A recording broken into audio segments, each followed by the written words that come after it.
Hello everyone, welcome back to Xylem learning. Anuja miss ആണ്. അപ്പോൾ നമുക്ക് ബേസിക് ആയിട്ട് കുറച്ച് സയൻസ് പഠിക്കാം അല്ലേ. അപ്പോൾ മക്കളെ, ഇന്ന് മിസ് വന്നിരിക്കുന്നത് നമ്മുടെ ബിയോണ്ട് എർത്ത് എന്ന് പറയുന്ന നമ്മുടെ 6th CBSE സയൻസ് ടെക്സ്റ്റ് ബുള്ളിറ്റും അവസാനത്തെ ചാപ്റ്ററിൻ്റെ ഒരു അടിപൊളി കുറച്ച് ക്വസ്റ്റ്യൻസ് ഡിസ്കസ് ചെയ്യാൻ വേണ്ടിയാണ്. അപ്പോൾ എല്ലാവരും എന്ത് ചെയ്യുക, ഈ ഓരോ ചോദ്യങ്ങളും നല്ല രീതിയിൽ ശ്രദ്ധിച്ച് ഒന്ന് വായിച്ചു നോക്കുക. എന്നിട്ട് അതുപോലെ തന്നെ ഉത്തരം എഴുതി നല്ല മാർക്ക് നേടാൻ വേണ്ടി ശ്രമിക്കുക കേട്ടോ. അപ്പോൾ എല്ലാവരും കൂടി സെറ്റായിട്ട് പവറായിട്ട് ഒന്നാമത്തെ ചോദ്യത്തിലേക്ക് നോക്കിയോളൂ. ഫസ്റ്റ് ക്വസ്റ്റ്യൻ ഇതാണ്: സോൾവ് ദ ഫോളോവിങ് റിഡിൽ. എന്താണ് തന്നിരിക്കുന്ന ആ ഒരു ചോദ്യം? My first alphabet is in man but not in can. My second alphabet is in ease and also in fan. My third alphabet is in rat and not in cat.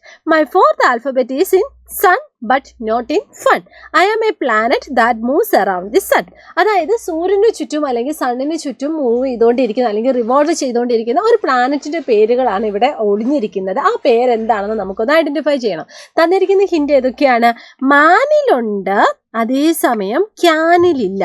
അപ്പം മാനിൽ എഴുതിയിട്ടുണ്ട്, പക്ഷെ ക്യാനിലില്ല. ആ letter ഏതായിരിക്കും? Yes, M ആണല്ലേ. ഇനി അതുപോലെ തന്നെ പറഞ്ഞത് എയ്സിലുണ്ട്, അതുപോലെ തന്നെ ഫാനിലും ഉണ്ട്.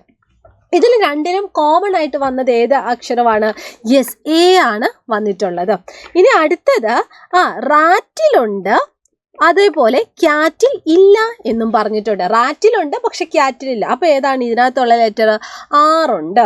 ഇനി അടുത്തത് സണ്ണിലുണ്ട് ബട്ട് നോട്ട് ഇൻ ഫൺ. ഫണ്ണിലില്ല. അപ്പോൾ സണ്ണിലുണ്ട്, ഫണ്ണിലില്ല. ഏതായിരിക്കും? എസ് ആണ്.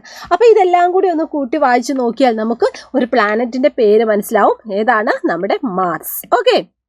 അപ്പോൾ ഇതുപോലെ ചെറിയ ചെറിയ റിഡിൽസൊക്കെ തന്നിട്ട് നിങ്ങളോട് അതിൻ്റെ ഉള്ളിൽ ഒളിഞ്ഞിരിക്കുന്ന ആളെ കണ്ടുപിടിക്കാനായിട്ടൊക്കെ ചോദ്യങ്ങൾ വരും. അതുപോലെ തന്നെ നിങ്ങളോട് തന്നെ ഇതുപോലെ റിഡിൽസ് ക്രിയേറ്റ് ചെയ്യാനും ഉള്ള ചോദ്യങ്ങളും ഉണ്ടാവും കേട്ടോ. അപ്പോൾ ഇത് നിങ്ങൾ നോട്ട് ചെയ്ത് വെക്കാം.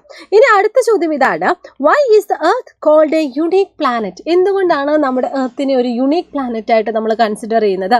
പോയിന്റ് ബൈ പോയിന്റ് ആയിട്ട് പഠിച്ചാൽ മതി. നിങ്ങൾ എല്ലാവരും ശ്രദ്ധിച്ചോ. ഫസ്റ്റ് പോയിന്റ് നമുക്ക് പറയാം: conditions favourable to supporting life are only to be found on earth. അതായത് നമ്മുടെ ഭൂമിയിലാണ് ഈ ഒരു മനുഷ്യവാസം അല്ലെങ്കിൽ ഓർഗാനിസത്തിന്, ലിവിങ് ഓർഗാനിസത്തിന് ജീവിക്കാനായിട്ടുള്ള ആ ഒരു ഫേവറബിൾ കണ്ടീഷൻസ് ഒക്കെ എക്സിസ്റ്റ് ചെയ്തതായിട്ട് നമ്മൾ കണ്ടുപിടിച്ചത് നമ്മുടെ ഭൂമിയിലാണ്. അതുകൊണ്ട് വേണമെങ്കിൽ നമുക്ക് എർത്തിനെ ഒരു യുണീക്ക് പ്ലാനറ്റ് ആയിട്ട് നമുക്ക് പറയാനായിട്ട് പറ്റും. The earth is neither too hot nor too cold. എർത്തിന് ഒരു പ്രത്യേകിച്ച് ഒരു ക്ലൈമറ്റ് ഇല്ല. അതായത് ചില സമയത്ത് എർത്ത് എന്ന് പറയുന്നത് നല്ല ഹോട്ടായിരിക്കും, ചില സമയത്ത് എർത്ത് എന്ന് പറയുന്നത് കോൾഡ് ആയിരിക്കും. അതേസമയം എപ്പോഴും ഹോട്ടാണെന്നും അല്ലെങ്കിൽ എപ്പോഴും കോൾഡ് ആണെന്നും നമുക്ക് പറയാൻ പറ്റില്ല. ആ ഒരു ക്ലൈമറ്റ് ചേഞ്ച് ഇങ്ങനെ മാറി മാറി വരുന്നതായിട്ട് നമുക്ക് കാണാനായിട്ട് പറ്റും. മൂന്നാമത്തേത്: there are water and air in it which are very important for our survival. നമ്മുടെ എർത്തിലാണ് വാട്ടറും അതുപോലെ തന്നെ എയറൊക്കെ ഉണ്ട്. നമ്മുടെ ഹ്യൂമൻ എക്സിസ്റ്റൻസിന് അല്ലെങ്കിൽ നമുക്ക് സർവൈവ് ചെയ്യണമെങ്കിൽ ആവശ്യമായിട്ടുള്ള രണ്ട് ഫാക്ടറുകളാണ് വായു അല്ലെങ്കിൽ എയർ, അതുപോലെ തന്നെ വാട്ടർ മുതലായവ. ഇനി അടുത്ത ചോദ്യം ഇതാണ്: which one of the following is arranged in order from biggest to smallest?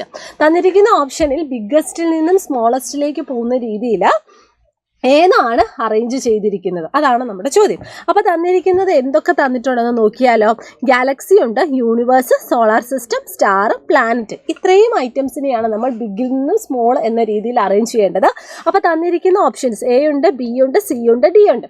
ഏതായിരിക്കും കറക്റ്റ് ആൻസർ? നമുക്കറിയാലോ ഏറ്റവും ബിഗ്ഗസ്റ്റ് ആയിട്ടുള്ളത് ഏതാണ്? യൂണിവേഴ്സ് ആണ് അല്ലേ. യൂണിവേഴ്സിൻ്റെ താഴെയുള്ളതാണ് ഗാലക്സി, പിന്നെയാണ് നമ്മുടെ സോളാർ സിസ്റ്റം ഉള്ളത്, പിന്നെയാണ് സ്റ്റാർ ഉള്ളത്, പിന്നെയാണ് പ്ലാനറ്റ് ഉള്ളത്. അപ്പോൾ കറക്റ്റ് ആയിട്ടുള്ള ഓപ്ഷൻ എന്ന് പറയുന്നത് ഓപ്ഷൻ ഡി ആണ് കേട്ടോ. അപ്പോൾ സൈസിൻ്റെ അടിസ്ഥാനത്തിൽ ജസ്റ്റ് എന്ത് ചെയ്താൽ മതി, ഒന്ന് ആ ഒരു ഓർഡർ ഐഡൻറ്റിഫൈ ചെയ്തിട്ട് ഓപ്ഷൻ കറക്റ്റായിട്ട് അടയാളപ്പെടുത്തിയാൽ മതി.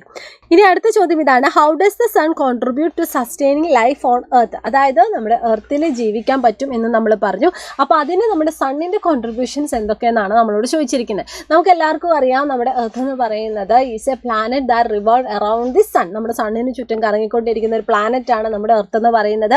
സണ്ണാണ് centre of the solar system. നമുക്ക് എല്ലാവർക്കും ഹീറ്റും അതുപോലെ തന്നെ നമുക്ക് എല്ലാവർക്കും ലൈറ്റും ഒക്കെ പ്രൊവൈഡ് ചെയ്യുന്ന ഒരു എനർജി സോഴ്സ് ആണ് നമ്മുടെ സൺ എന്ന് പറയുന്നത്. അപ്പോൾ സണ്ണില്ലെങ്കിൽ സ്വാഭാവികമായും ആ ഒരു എനർജി സോഴ്സ് ആണ് നമുക്ക് നഷ്ടപ്പെടുക അല്ലേ. അപ്പോൾ ഉത്തരം ഒന്ന് വായിച്ചു നോക്കാം. The sun contribute to sustaining life on earth by providing essential heat and light and this energy help maintain the temperature suitable for life, support plant growth which produce food and oxygen and drive the climate, season, weather, water cycle and wind. Okay, അപ്പം ഏറ്റവും സിമ്പിളായിട്ട് പറയുവാണെങ്കിൽ നമ്മുടെ sun എന്ന് പറയുന്നത് ഹീറ്റും ലൈറ്റും provide ചെയ്യുന്നുണ്ട്, ഒരു എനർജി സോഴ്സ് ആണ്. ആ ഒരു എനർജി സോഴ്സ് ഉള്ളതുകൊണ്ടാണ് ക്ലൈമറ്റ് ചേഞ്ച്, അതുപോലെ തന്നെ വെതർ, അതുപോലെ തന്നെ പ്ലാന്റ്സിൻ്റെ ഗ്രോത്ത്, അതുമൂലം നമുക്ക് ഫുഡ്, എല്ലാത്തിൻ്റെ ബേസ് എന്ന് പറയുന്നത് സണ്ണാണ്. അപ്പോൾ ഇങ്ങനത്തെയുള്ള കുട്ടി കുട്ടി ക്വസ്റ്റ്യൻസ് ആണ്. ചോദ്യങ്ങൾ വളരെ സിമ്പിളാണ്. നമ്മുടെ ഡെയിലി ലൈഫുമായിട്ട് കണക്ട് ചെയ്തിട്ട് നമുക്ക് ഈസി ആയിട്ട് നമ്മുടെ സ്വന്തം വേർഡ്സിൽ നമുക്ക് എഴുതാൻ പറ്റുന്ന ചോദ്യങ്ങളാണ് കേട്ടോ. അപ്പോൾ എല്ലാവരും ഇതൊക്കെ ശ്രദ്ധിക്കുക, അടിപൊളിയായിട്ട് പഠിക്കുക, സെറ്റാക്കിയിരിക്കുക. അപ്പോൾ ഇതുപോലെ കുട്ടി കുട്ടി ക്വസ്റ്റ്യൻസ് ഒക്കെ ആയിട്ട് നമുക്കിനി വീണ്ടും കാണാം. അപ്പോൾ എല്ലാവർക്കും all the very best and thank you so much. Bye bye.